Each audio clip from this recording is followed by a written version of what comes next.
I had a thriving career. I was working in Wall Street. And before I turned 30, I was diagnosed with PCOS and prediabetes. I ignored it. I was like, okay, I'm going to continue living my life, working 12-hour days, skipping meals and eating like completely unbalanced and not sleeping well and traveling and doing all these crazy things that's what you do when you're in your 20s. And it ended up that maybe a year or two after, my A1c levels were just 1 or 2 points from being a type 2 diabetic. I started gaining weight rapidly and I was starting feeling lethargic, lacking focus, and I was not as sharp as I was supposed to be. The doctor can tell you about medication, it can tell you eat more vegetables, but nobody really teaches you how are you actually going to do that while you're still living your life. Hey there, I'm Bria, and welcome to the Period Whisperer podcast. If you're over 35 and ready for real answers about your hormones, you're in the right place.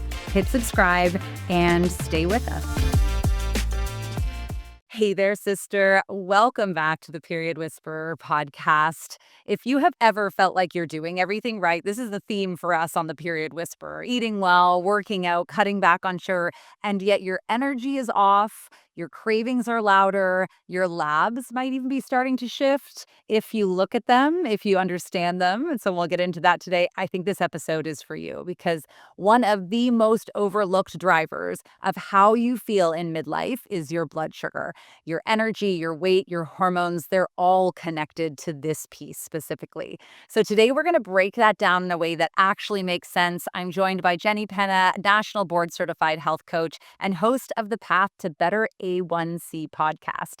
She specializes in helping all people lower their A1c, stabilize their blood sugar, and feel like themselves again without extreme diets, which I think we all really appreciate. So Jenny, welcome to the Period Whisperer podcast. Well, thank you. Thank you so much for having me. I'm super excited to talk about my favorite topic. Yeah. And I love to talk about blood sugar and bring awareness because I feel that that is one of the things that it's major to try to obviously like prevent type 2 diabetes and prevent a lot of other complications that come from it, right? Because it's not just that, but so many other things. But at the same time, blood sugar impacts your focus, your energy.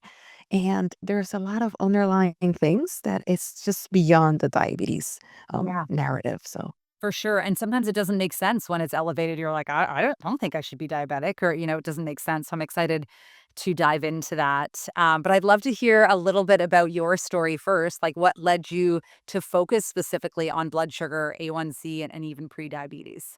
Was there a moment wow. you kind of realized this was like the work you were meant to do? It was really a personal journey.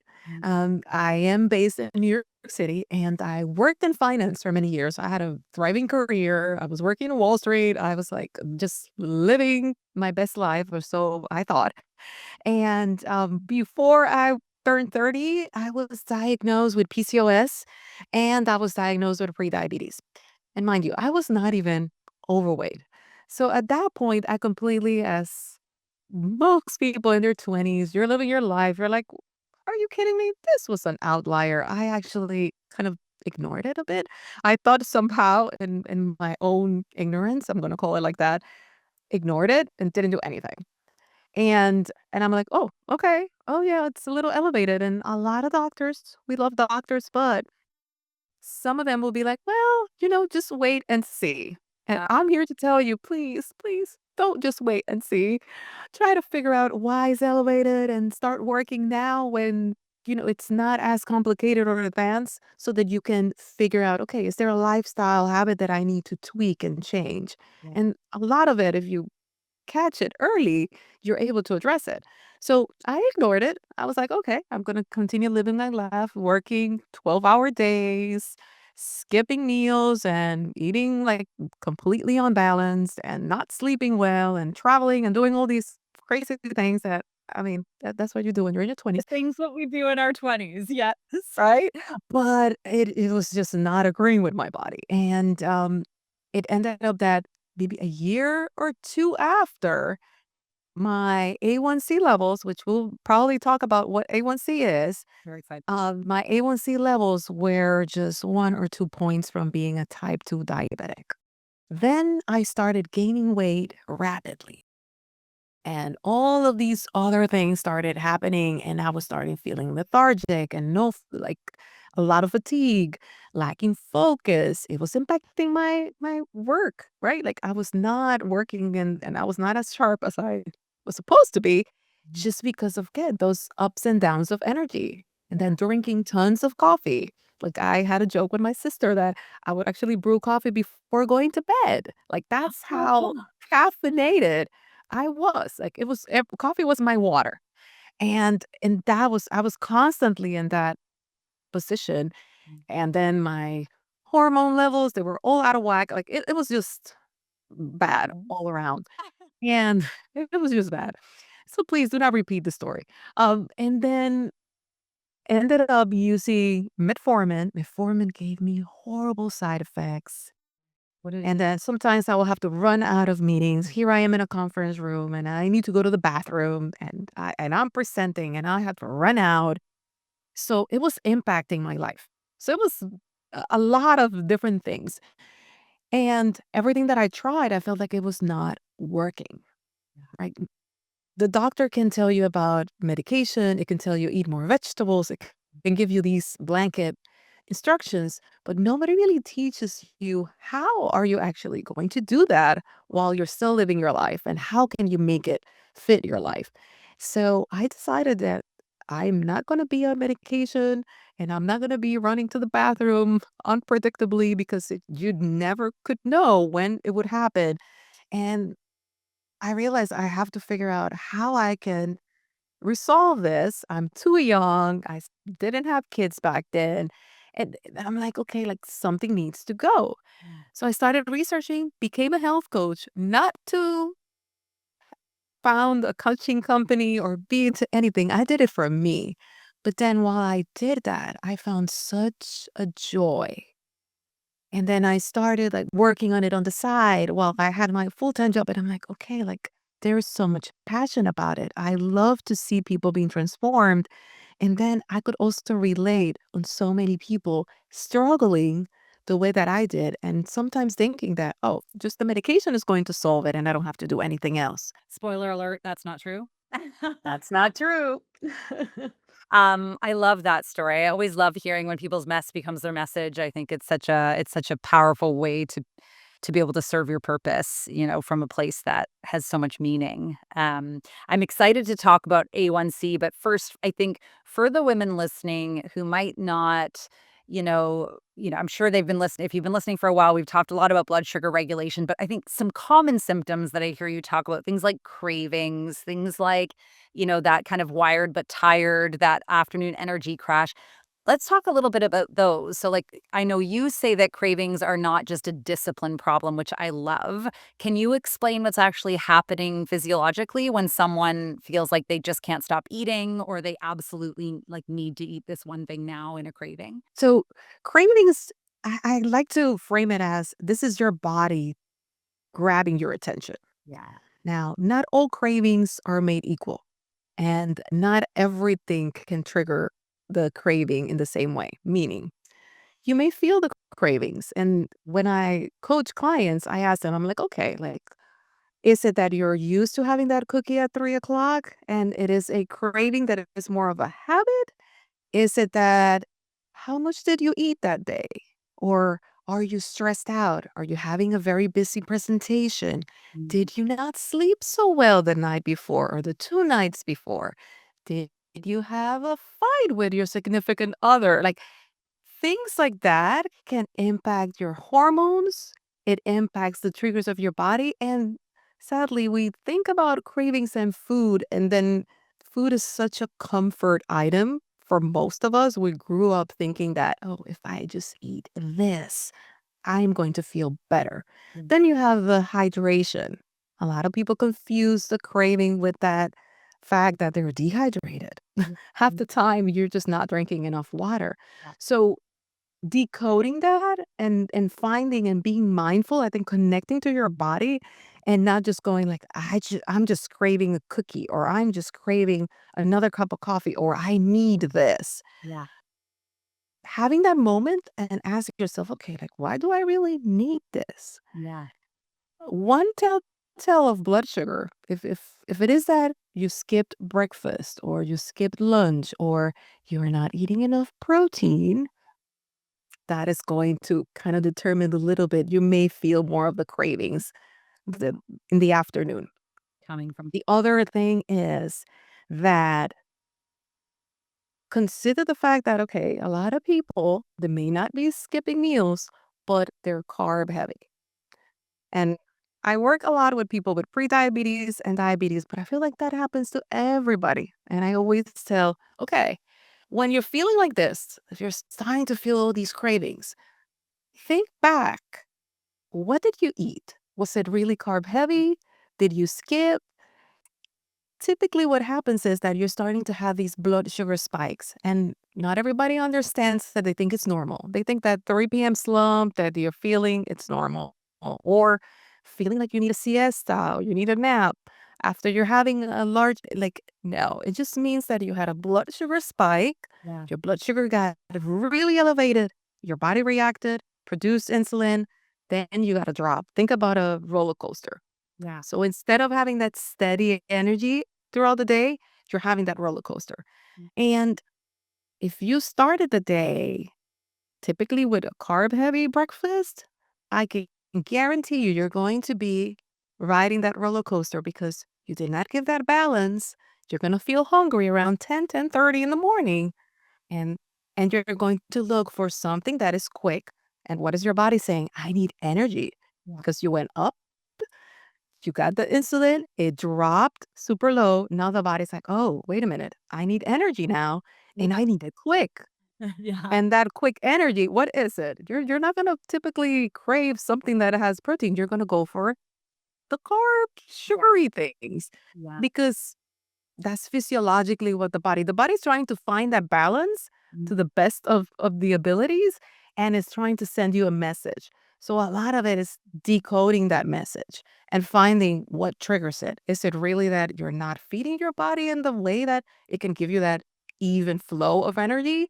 Or is it something outside that has to do with your mindset or your habits or managing stress? And I'm sure that you talk a lot about like the cortisol levels and leptin and ghrelin and how all these hormones, and I'm talking a lot of jargon, but all of these hormones that you hear about, they kind of get a little out of whack when the blood sugar is not balanced. yeah. I love that. So I think so what you're saying is we can even just learn like a craving is a message from our body. And if we want to understand what that message is, first we need to look at the source. Is it I didn't have enough energy supply, meaning I didn't sleep enough, I didn't eat enough, I'm not hydrated? Is what I ate like now put me on a bit of a roller coaster? Like I didn't Mhm. have enough protein, enough fiber, or is it stress? And then our response to fixing that craving or satiating it even is gonna be different. Absolutely. And that is what's going to be the difference between, okay, like I have not been hydrating. So maybe let me just grab a glass of water Yeah. and assess, Yeah. right? Like not dismiss it because sometimes it's like, oh, like not having any cravings ever. It's almost like, okay, like then it's like quieting your body, which Yeah. again, we can talk about like GLP-1s and like how everybody's using that. So sometimes it just shuts down a lot of that signal. So we get to the point that it's like, okay, like now I don't have any way of communicating. It's like giving the silent treatment to the body. And that is another element. So it's more about, okay, what is the body trying to tell me when it comes to cravings versus saying, I should not have any cravings at all. Now, one thing I can tell you, you shouldn't have cravings all throughout the day, all day, every day, Yeah. because then that probably means that you're not fueling your body correctly. Or there was another, again, one of those factors. Stress impacts your hormones. And when the hormones are not balanced, you can feel like, okay, this is something that I just can't control. Yeah. I love this. Okay, so I feel like you've done a great job of explaining for us, like, how to recognize if your blood sugar is off and even, like, how to dig a little deeper and ask the curious questions.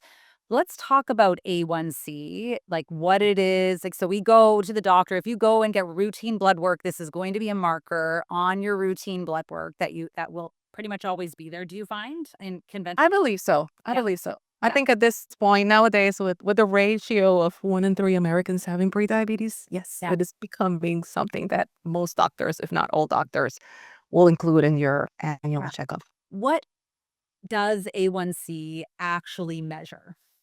Okay, so, and this is where a lot of people get confused. There are different tests for you to evaluate your blood sugar. And there is the fasting glucose, which is also typically included, right? That is your snapshot. Think about the picture, how your blood sugar is at that point in time where you went to the doctor, you got your blood drawn. That is exactly how it is. Ideally, you want to have it below 100, right? So that is kind of like the guideline. And if it is elevated, then the doctor may be starting to look at that. Sometimes, if you had stress, if you had a bad night of sleep and you went, or okay, sometimes that can actually elevate your blood sugar. And it's not even related to nutrition, right? It's not nothing that you ate. It could be that. But it's kind of like a yellow flag. If you see it like that, it's like, okay, oh, it was a little elevated. Then you look at the patterns and see if like, okay, is it always like that? Most doctors will ask you to retest if they see that. Now the A1, For everyone, so if your glucose, when you go in, typically we get this done fasted. If your fasting glucose is elevated above 100, that means that there is glucose in the blood when we wouldn't necessarily expect it. And it might come from nutrition or it might come from stress. exactly, exactly. And I have had clients that they're like, oh my goodness, what happened? Because again, they will have the combination of having the glucose elevated and their A1C levels are normal. Now, Mm-hmm. what is A1C? A1C is an average. It's going to measure the average of your blood sugar spikes. It's going to see how balanced your blood sugar was in a period of 2 or 3 months, between 2 to 3 months. That's why even when it's elevated, if you go and retest it, you need to wait at least 3 months. Like my coaching program is typically 3 months because I want to make sure that I'm giving the support and they can have that measurable point that they can see their A1C when they start working with me and they can see the A1C right after and they're going to see the change. But it's something that it has to do with, okay, how much blood, how much sugar was navigating in the blood elevated for the past 2, 3 months because there's a marker that stays in your cell. Now, ideally, you want to have it below 5.7. Mm. If it is above 5.7 up all the way until 6.4, that is considered pre-diabetic range. Yeah. So it means that you have those spikes a little too often Mm. and your blood sugar is already showing that there is an elevation. Now, it's not to panic, but more to ask yourself, okay, what type of lifestyle habits, what can I start incorporating to make sure that I can bring that number down? For most people, that number can go down with, again, adjusting the diet, adding more movement and exercise, improving your sleep and your stress. A lot of people think that blood sugar is all about what you eat, Mm. which is great, but I'm sure you know that stress and sleep, it can impact a lot of other things, right? Like we're a full body and it's not just about the nutrition, but it is also about the mindset, right? And how do you bring joy in your life, right? Like how do you bring balance in your life? And when you work in all of those elements, you're going to start seeing the blood sugar levels kind of like going down. You're going to see that your energy is better. Brain fog, that's another thing that a lot of people normalize. Almost like, "Oh, I'm just tired."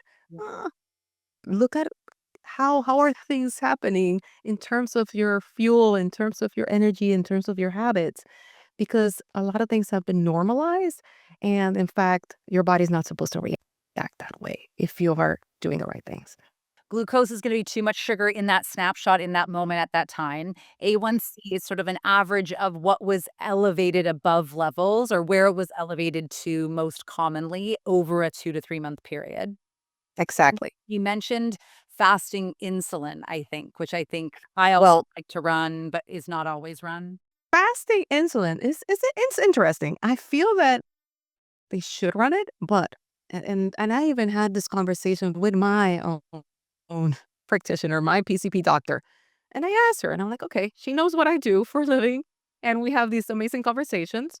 And and I asked, I'm like, okay, why isn't like fasting insulin not tested? She's like, well, it is because there are people, and that could be a telltale. There are people that they can have the insulin elevated, but it takes a while before it even reflects on the glucose and it reflects on the A1c. So knowing how traditional medicine is trained, they're going to wait until things are somewhat elevated to address it. So before you start showing your glucose levels elevated, before you start showing your A1c levels elevated, most likely that insulin resistance, and that's what I tell my clients, you don't wake up one day and you got type 2 diabetes. It's been brewing, it's been building in your body for years. Yeah. Yeah. Even as a pre-diabetic, there's data that if you're in the pre-diabetic range and let's say you don't do anything, between 55, 58% in about 4 or 5 years, and you may think like, oh, that's a long time. Well, you may end up with type 2 diabetes if you don't do anything. Yeah. So not doing anything should not be an option. But this is the reason why she's like, no, we pretty much in terms of standards, we use this. And what drives the lab is how are you going to diagnose or not a person. Mm. So with having the insulin levels high, they are not going to be able to tie that to a diagnosis. But the glucose and the A1c, they're able to tie it to a diagnosis. So that's pretty much the driver. That's so fascinating. So for functional practitioners like you and I, like I will always like to see a fasting insulin, and fasting insulin will rise. It's like down the pipeline. So if that one's elevated, then we know if nothing changes, the chances of glucose and A1c becoming elevated are pretty high. Yeah. And a lot of it has to do with our focus is more preventive, right? Like we're trying to go to the root cause. Yeah, which comes So out. a lot of people, I'm like, what creates your blood sugar to be elevated? Is insulin resistance, right? Even women with PCOS and they're having, you see a lot of fertility issues. Like I struggle with fertility. Thankfully, I have an amazing 7-year-old, but it was not easy, right? And those are the things that you start thinking about, and you're like, okay, like, why is it that we're not focusing on this? Mm. Sadly, again, traditional medicine focus has to be that something is wrong for it to be kind of addressed instead of going backwards and seeing, okay, like there are these subtle signs that something is happening. Yeah. And a lot of it has to do with insulin, but typically they will not include it. Now, I would say, and I share that in one of my podcast episodes, ask your doctor. Yeah. Fasting insulin. If highly doubt that they will say, nope, don't do it. Yeah. They will actually do it. Just share that you are concerned, share that you're experiencing these things and that you would like to get that added, and they will add it for you. But you need to ask. It's not going to come from the standard lab work that you will get on a checkup. Yeah. I love that you shared that. That's such a great hack, and insight into it. So I know, yeah, obviously in perimenopause, when our hormones start to shift and we have less of a hormonal buffer, that's where I think this stress gets driven up. And so even women who, like yourself in your 20s, you don't feel like there's any reason for you to have elevated blood sugars, can have elevated blood sugars simply because of that stress. Is there anything other than stress and nutrition that's driving these numbers that we should be aware of? Definitely sleep. A lot of sadly, we're in a society that it's almost Mm. looked up to that you're a hustler, right? I feel like, okay, like I was able to do all of this and I only had 5 hours of sleep. And I'm like, "Oh, I know why. Like sleep is where your body regenerates, right? Like your brain, like there's so many things that are restored while you're sleeping. And if you don't focus not just on the timing, but also on the quality of sleep, Yeah, the sleep architecture. it's going to impact. And then what ends up happening is here you're not having enough sleep. Here you're having stress. Your body is going to think, and I had a client laugh at me. It's like that you're being like followed by a tiger and that you need to run, that you are not in a safe place. So you're in that high alert. Before you know it, you start creating more cortisol. You start impacting all these other hormones. Mm. So, like improving your sleep and improving your stress levels, finding ways, and it doesn't mean that you need a 2 hour morning routine. You can impact your stress in a positive way without having to overhaul the entire life or carving extra time, which is typically the part that a lot of people resist. Yeah. Is stress management, right? It's like, because feels it productive. I think that's what people think. A lot of people like can't really spending time doing box breathing for a minute Mhm. change anything. And I'm here to tell you that coming from even diets, a lot of people feel that they need to go into the extreme diet in order for it to work. Yeah. And sometimes the simplest shifts, but shifts that you do consistently, help. So, yes, you're sleeping 5 hours. Okay, let's start 30 minutes. How can we carve 30 minutes? Yeah. How can you find help or support or delegate? Mhm. How can you, oh, while I'm doing this, I'm going to focus on this and carve that extra time. I work with a lot of executives. Sometimes they're like, I have back to back meetings. I'm like, block 10 minutes and go to the bathroom and lock yourself in the bathroom. And if you need to use those 10 minutes to breathe, guess what? You're going to be sharper. You're going to be able to make better decisions, Yeah. right? A lot of them have teams and they have a lot of decisions and they have global teams that they need to manage. Yeah. I'm like, okay, like let's find that and be very strategic about it and block it. And can 10 minutes make a difference? Yes, it does. I love that. It Okay. does make a So difference. yeah, let's maybe so for things that we can do to impact our blood sugar that is not nutrition, Hmm. saying again, really looking at sleep, focusing on the quantity and quality of your sleep that you're able to get. We're talking about just taking a few minutes every day for you, whether it's a minute of box breathing or it's like taking a 10-minute break at work, so you're not just constantly in that stressed out state. Hmm. What else can we do that's not nutrition that can impact our blood sugar levels? For sleep, I would say, again, we are tied to our phones and our screens and all of that. Try to turn it off 30 minutes at least. Yeah. It will be ideal if you do an hour, but at least 30 minutes. Block that blue light because a lot of also, like, even our hormones, even their energy levels, a lot of it has to do with the circadian rhythms. And all of these artificial light, and again, not sleeping, not stepping outside and getting actual sunlight, it is amazing what that does to your body. It sends a signal. It's time to wake up. You're going to normally, you need to produce cortisol in the morning for energy. So it's going to cue your body. But then the same way, you have to cue your body that it's time to sleep.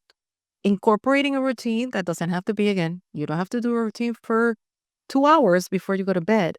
It could be something as easy. If you're a lady, you're like, okay, I'm going to do some skincare. And while you're putting your skincare, thank you for this amazing day. And I am letting everything go, having a couple of minutes to journal, do a brain dump. Yeah. A lot of my clients complain that they wake up and they're thinking about everything else that they need to do the following day.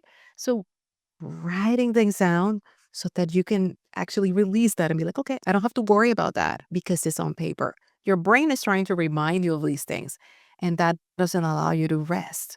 Having a good temperature in your room, blocking the lights, get those like blackout Curtains. covers for the window, and incorporating that, it can impact so much of your blood sugar, believe it or not. Yeah.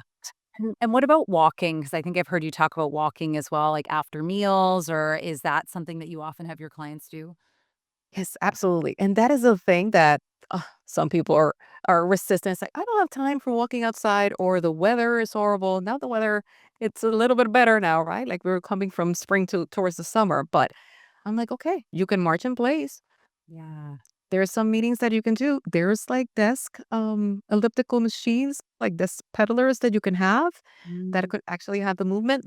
I would prefer that you walk outside. There's something about stepping away that gives your brain a massage. That's what I tell them. It's like, think about giving your brain a massage.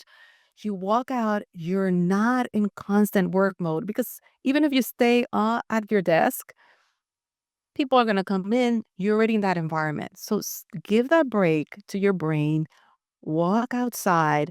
And even for blood sugar, another trick to help you balance your glucose levels is that immediately after you eat your meal, if you start moving, instead of just sitting down, start moving. If you're home and you have kids, put a couple of fun songs and do some dance battle or something like that. But make sure that you're not just, okay, I'm just going to eat this food and then sit Ouch. Yeah. and try to move. And Yeah. that it gives you, again, it gives the brain a massage. Yeah.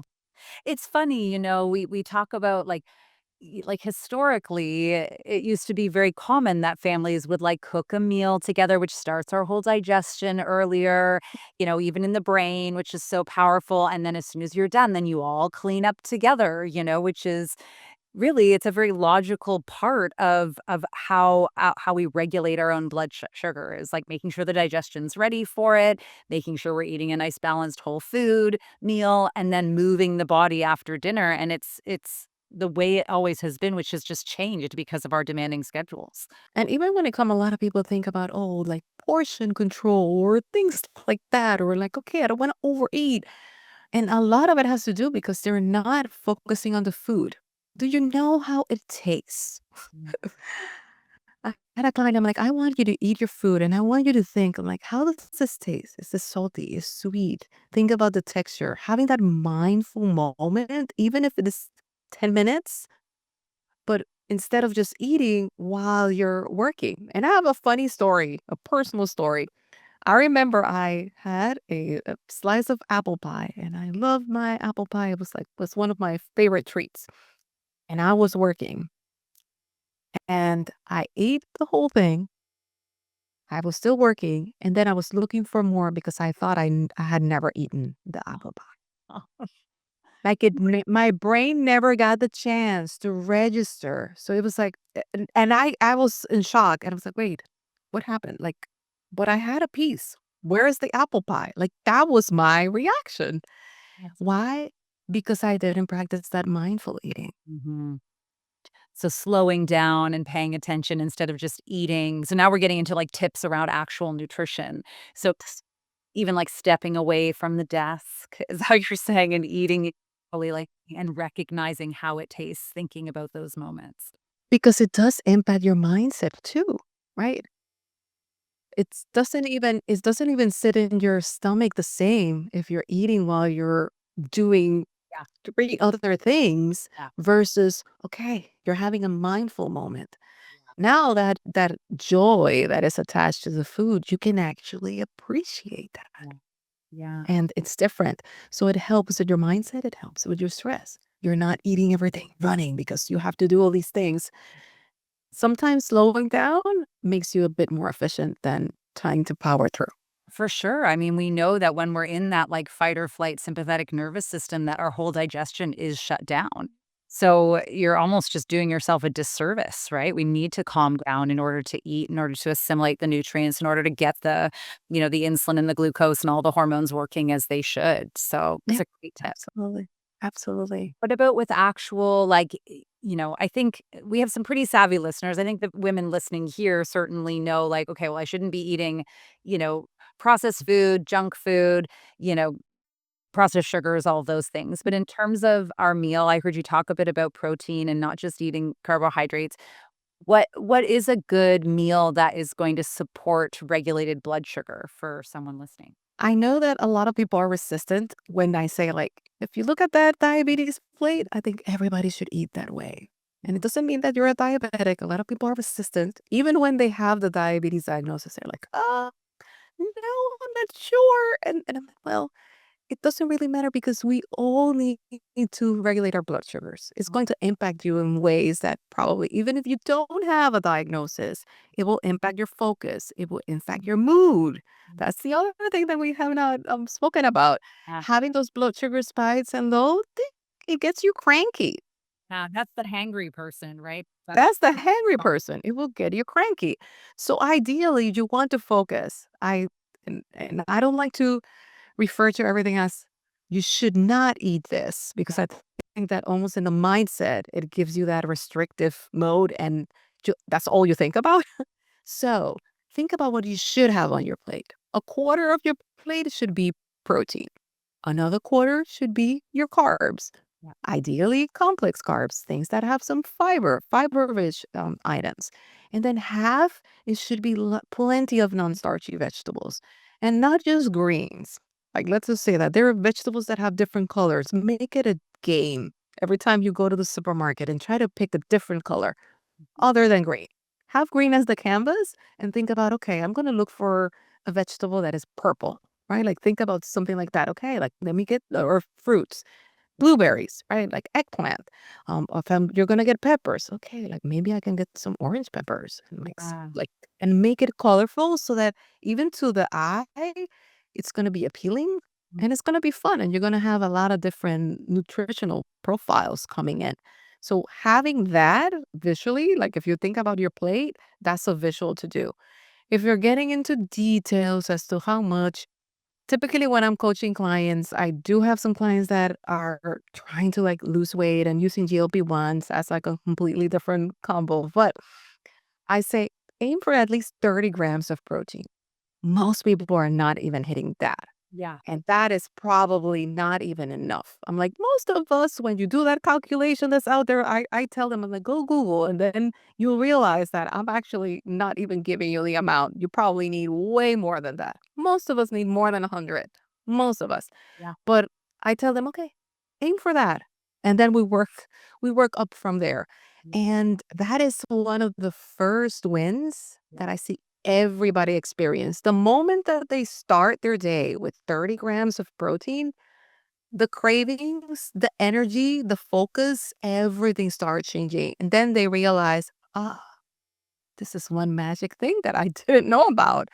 100%, Jenny. I love that you shared that because I see that time and time again with my clients. It's like, and I often, I mean, I talk about this stuff like you till I'm blue in the face. So I feel like everybody knows it. But I was hanging out with some friends the other day, and I'm like, well, I try to get in 100 grams of protein because I feel like everybody knows that now. And they're like, what? How do you get 100 grams? I'm like, I mean, I don't know how you survive a day without getting 30 grams at breakfast because if I don't get at least 30 grams, like my whole day is distracted by, Mhm. which is so Absolutely. frustrating. Yeah. And you can feel it. And at times, some people may have resistance, right? Like, and it is normal because it's hard for us to change, right? Like, if you've been doing something forever, even your brain is going to resist, right? Like, you have neuropaths, the brain is going to try to correct and be like, that's not what you eat. This is what you eat.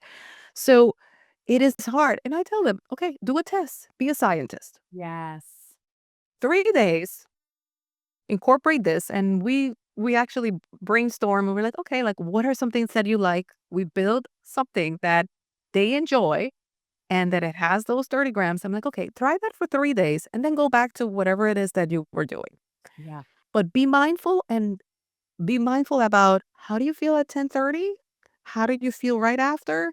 How do you feel at lunchtime? Yeah. I have had clients that will come and tell me, I don't need to do it. And I'm like, what do you mean? It's like, because I'm thinking about last week and I realized that whenever I had all these cravings and I was looking for the chips and all the stuff at night, it was because I was not eating the protein in the morning. Yeah. That one thing Mm. Yeah. was like mind blowing for a lot of them. And then the other thing is, a lot of people think of protein as to, I'm going to get a protein drink Yeah. or I'm going to get a protein powder. And I'm not against supplements and all of that. Yeah.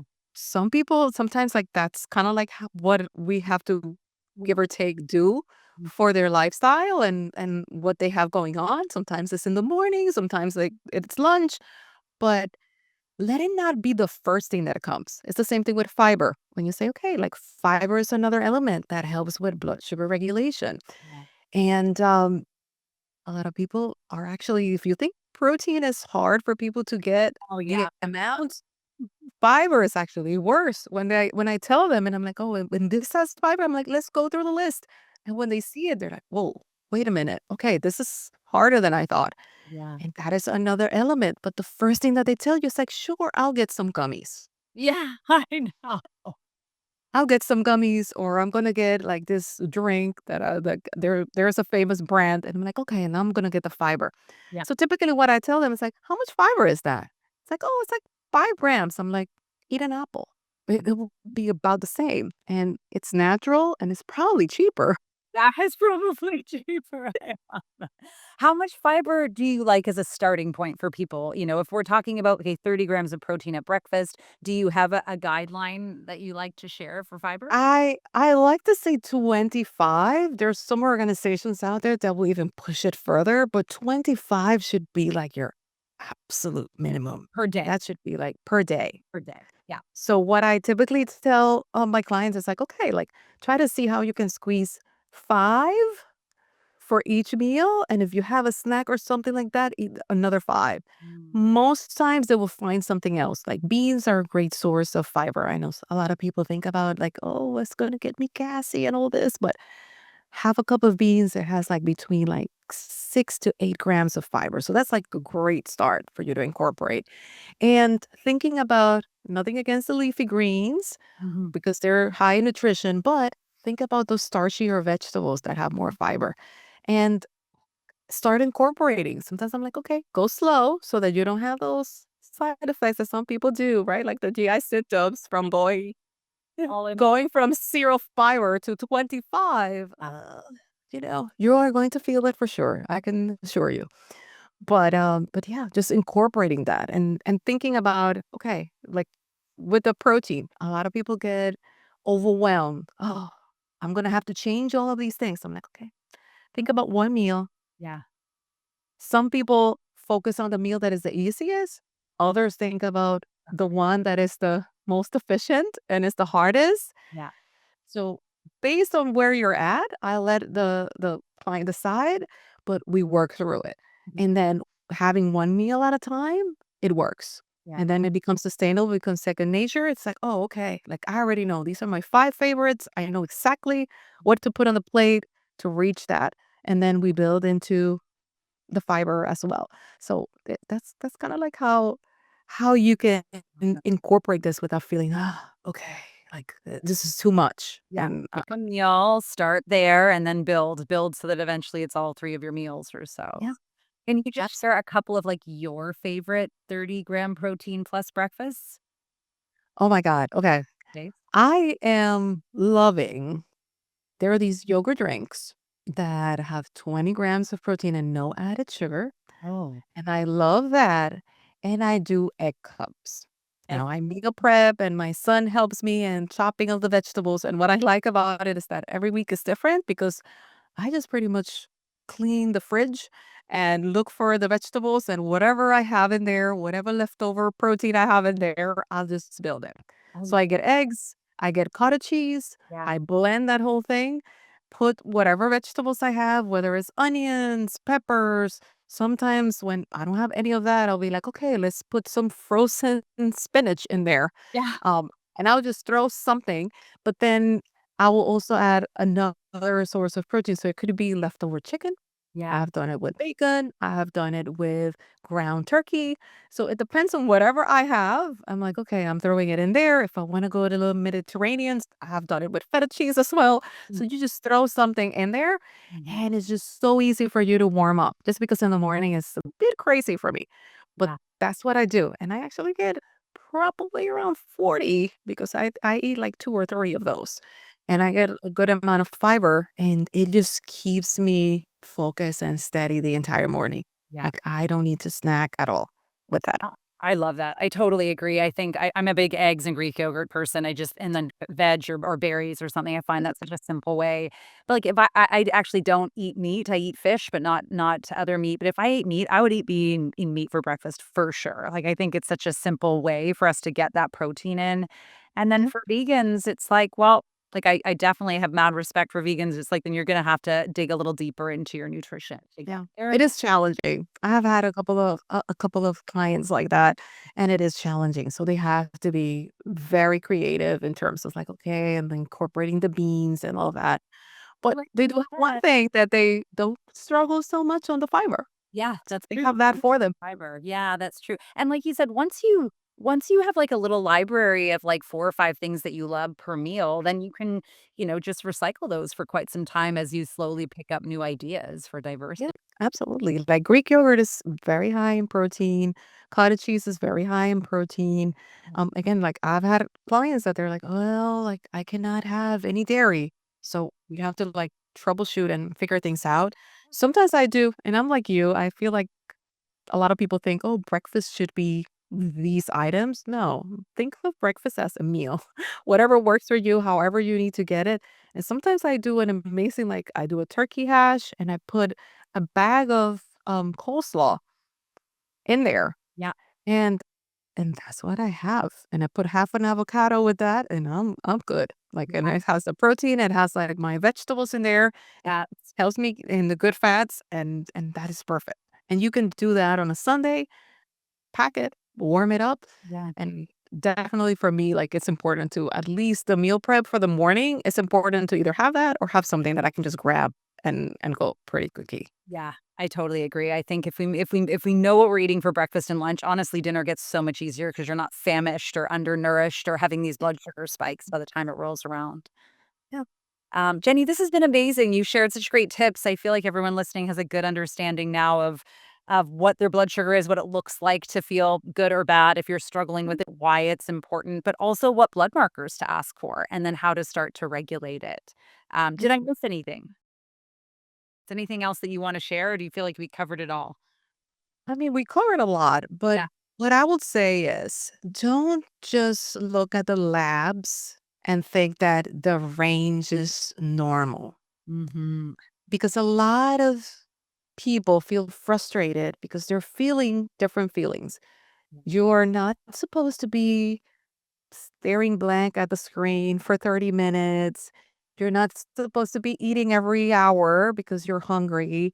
And you're not supposed to be struggling with all these things and then go and do your labs and be like, oh, it's okay. Look at trends. One thing that a lot of people, especially for A1C levels, they will see that, oh, it's normal, but they see a trend year after year that that number is going up. If you're seeing that, and you know that you're struggling with cravings. And that's another thing that I didn't mention, cravings and hunger. I will say, how do you know if you have a craving or hunger or hunger is that if you would eat an apple or if you will eat broccoli Mhm. because you're hungry. If you have a craving and it's so hyper specific, Yeah. Hunger's not specific. It's like I'll eat. hunger is not specific. If you're hungry, anything that you find that is food, you're gonna be like, "Oh my god, that is so delicious," right? Like everything. You just want anything that is food near you and devour it. But when it's that craving that is specific, it's like, "Okay, I just really want this vanilla ice cream with the chocolate chips and the side of the," and it's not something that you would put the apple in front of you and be like, "No, I'm not that hungry." Yeah. Yeah. That is the difference. Mm. So then you know that is your body m- trying to make up for that deficiency. So look at that and ask. Ask for your that fasting insulin test. Look at your A1C and look at your even the hormone panels. Like that's a lot of things that also you need to look into because sometimes they're not out of range, but maybe they're also towards a lower end or the higher end. So be proactive, be your own advocate for your health. Don't let it be that, oh, the labs are normal and everything is fine. So I should be feeling fine, or I'm feeling horrible, but that's the way that it should be. I'm here to tell you it isn't. It isn't. Thank you so much, Jenny. For everyone listening, I love the way you explain things. I think you have such amazing energy and you have so much knowledge in this area. For anyone listening who wants to learn more about this and get into your world, where do you want them to go?